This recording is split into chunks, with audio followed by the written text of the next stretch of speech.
Welcome to Movie Insight Global. Today, I'm going to explain a British psychological thriller film called Exam. Spoilers ahead. Watch and enjoy. At the beginning of the movie, 8 candidates are shown getting ready for a hiring examination for a profitable corporate job.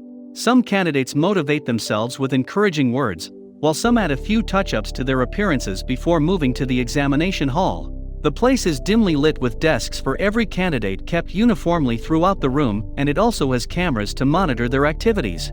After the 8 of them are seated, a guard with a gun enters the room. He is followed by a man who doesn't tell them his name and simply introduces himself as the invigilator. He then apologizes to them for the hardships they have faced to reach this room, revealing that the candidates have passed all the previous hiring processes and are the finalists. If they pass this last test, they will be getting the jobs of their dreams. As the rule of the test, the invigilator claims that no federal law applies inside the examination hall, and the candidates are supposed to follow only the law of the exam. They are not allowed to communicate with the guard or the invigilator. Similarly, if they ruin the paper intentionally or accidentally, and if they walk out of the room for any reason, they will be disqualified. The candidate will have 80 minutes to complete the test. There is only one question on the paper before them that they need to answer. The invigilator then asks them if they have any questions. When no one answers, he wishes them luck, starts the timer, and walks out.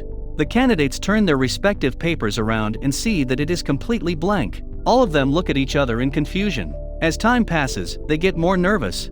Hence, candidate number 2 starts writing on her paper why she thinks she is eligible for the job. The camera in the room zooms into her paper, and the guard is told to throw her out because she ruined her paper. Number 2 begs for a second chance as the guard locks the doors on her. A while later, number 5 realizes that the rule says they cannot talk to the invigilator and the guard, which means they can talk to each other. He tells the others the same thing, making them believe that they will have to work together to find what the question is before they find the answer. The group discusses several ways they can pass the test, but all of them are just as confused. Throughout this, candidate number 1 doesn't speak at all. One man tries to introduce himself, but number 5 suggests they give each other pet names, so they wouldn't have to reveal their true identity. He goes on to name candidate number 1 deaf because he hasn't spoken yet. Then, the guys are named brown, black, and white according to their race, and the girls are named blonde, brunette, and dark, according to their hair color. After that, White suggests they get up from their seats because there is no such rule that says that cannot. He takes a chance and gets up. To everyone's delight, the guard stays put, meaning that they can move around freely. Brunette believes that the questions are written down on paper with invisible ink or a watermark. They all agree to test the theory, but do not know how to. Brunette then gets up and uses the lights in the room to see if something is written on the paper. However, nothing is visible. She still insists everyone check their own because the question could be in just one of them. Everyone does as she says except for the deaf who stays quietly in his seat. White takes his paper and checks it in the light. When they do not get any results, Black suggests the writings might be visible in UV rays or X-rays. The group then starts looking for a switchboard to see if there is an option to turn on other kinds of lights. When they do not find one, they start to look for the source of such light themselves. Deaf doesn't help them whatsoever and nervously stays on his seat. Blonde finds strips of emergency lights in the room, but since there are no switches, the group has to break all the other light bulbs to create an emergency and trigger the lights. Brown retaliates saying that they cannot take such a risk. So, they vote on the matter and eventually decide to go forth with the plan. After breaking all the light bulbs in the room, it suddenly glows blue because of the emergency black light. Everyone starts to look for the question in the paper, except for the deaf. But they are disappointed again because they cannot see the question. Brunette asks everyone to remove the first layer of the strip light because they aren't lit. This might give rise to UV rays which can help them. They use the woman's heels to break the strips and reveal another form of light. However, they are again met with disappointment because these lights do not work either. Now the group only has 60 minutes left. A frustrated White asks everyone to think of alternatives. As they brainstorm ideas, White registers that they can do anything to number 2's paper since she is already disqualified. So, they gather around her desk and try tracing the paper with a pencil. Still, no question comes forth. White then tears her paper into sections, so that they can use them to experiment with different methods. Next, he pees on one of the papers to see if it is liquid activated. However, that doesn't work either. Black and White get into a heated argument while discussing what they should do next, but they stop after hearing Deaf cry. He sobs silently in his seat while the others watch him in amusement. After that, the man starts to blabber in French. He asks them if they can see something in the paper and claims that the paper reflects their image. They do not think much about his blabberings and get back into discussing ideas. Everyone falls dead silent when Brown speaks. He proposes a theory of his own, claiming that they are not in an exam, but are in some kind of betting show. The board members of the company have placed bets on who will crack under pressure, and the sole purpose of them being there is for their entertainment. Brunette thinks that the board members probably have better things to do with their time, but according to Brown, money is the least of their concerns. With the amount of money they have in their life, the board members probably live for the risks. Now, everyone comes forward with their own ideas. Some claim that the invigilator might be behind this, while others say it might be the CEO. They begin to crack under pressure and insult each other. Dark confidently says that there are no people watching them because the CEO is hands-on in the company. He has all of the company's rights and power over everyone. It is clear that she knows more about the company than anyone else. Brown asks her how she knows so much about the CEO. It turns out that Dark is already working for the company in HR, but has never seen the CEO. She applied for a higher job and now she is here. White then reveals that he was headhunted and offered the job. But the others say that they applied for it. However, one thing they have in common is that they do not know anything about the company and what it does because they were told not to ask any questions. Dark then explains that they are applying for a famous multi-million pharmaceutical company called Birog. A few years ago, when a pandemic spread among young people of the world, they were the first ones to find the cure.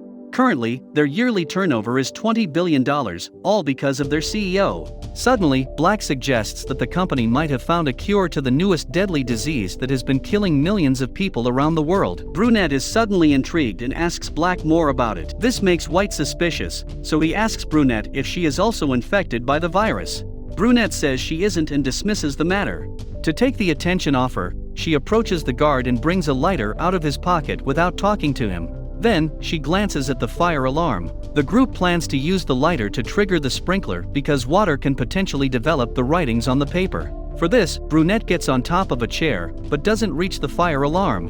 White helps her by giving her a rolled piece of paper that she lights up and uses to trigger the alarm. Soon, water starts showering, but the papers stay the same. Suddenly, the guard makes his way to the group. Right then, Brunette unfolds the paper in her hand and finds it is her own paper. White had betrayed her to reduce the competition. The guard drags Brunette away as she calls White a bastard. Following that, an enraged Black says he will punch White lights out. This makes the lights go out and the group figures the room is voice activated. They ask each other to be careful with what they say, then the deaf starts to cry again. White slyly sits in front of him and bullies the poor guy into tearing his own paper and eating it. The guard approaches Deaf and sends him away as well. Now only 5 of the candidates are left. Black criticizes White for being an awful person, but White insists they should thank him for getting their competitors out. He also claims that he knows what the question is but refuses to tell the others. In a fit of rage, Black knocks him out with a single punch. The group then ties him to a seat and covers his mouth with a tie. A while later, White gains consciousness. Dark removes his gag and White asks for his medication, saying that he is also infected with the virus and has to take medicine every hour for him to live. Back searches for pills in his pocket, but doesn't find one. This makes the group believe that White is just making excuses, so they would free him. However, White claims that one of them has taken his pill and promises to tell them what the question is, if they give it back. Soon, he loses consciousness again and starts to tremble. Some believe he is faking, but Black says that he is getting a seizure because of the virus. They start looking for the pill he was talking about, but cannot find it in the room. With only 15 minutes left on the timer, they check each other for the pill. Dark suspects Brown for taking it, and is proven right when she finds the pill stuck to a chewing gum under his table. She tries to feed it to White, but Brown throws it into a vent. As the others try to get it out, a stressed Dark goes in front of the camera and asks the invigilator to save the man. But since she talked to the invigilator, she is immediately disqualified. After she is gone, Blonde brings the pill out with a bobby pin and saves White's life. She also unties him in the process. After he recovers, everyone asks him for the answer he promised. White reveals that the answers are the candidates themselves. They have been searching for a question all this time, but White thinks that there is no question, and the one who is left at the end is the answer. The rest of them believe him, but before they can act, White runs to get the gun from the guard. Black pushes him aside and acquires the gun himself. He points it at White, who confidently claims that he won't shoot anyone. Simultaneously, he attacks Black and gets the gun. However, when he is about to use it, he realizes the gun has fingerprint recognition. So, White uses the guard and points the gun at the others.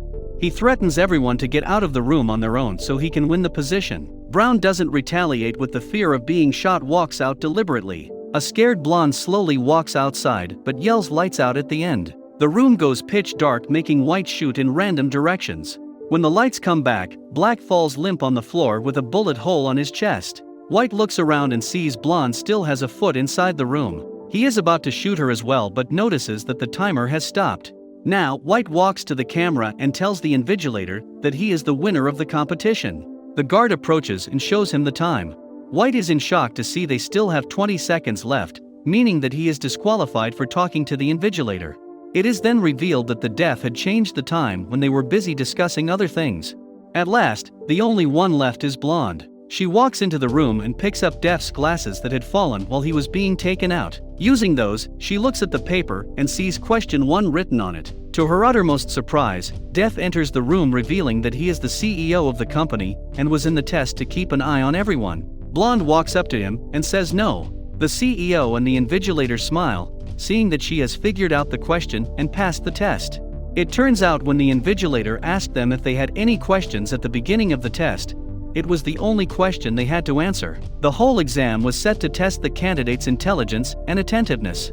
They hire Blonde as the CEO's secretary, but she doesn't accept the job because she doesn't want to work with an organization that kills people.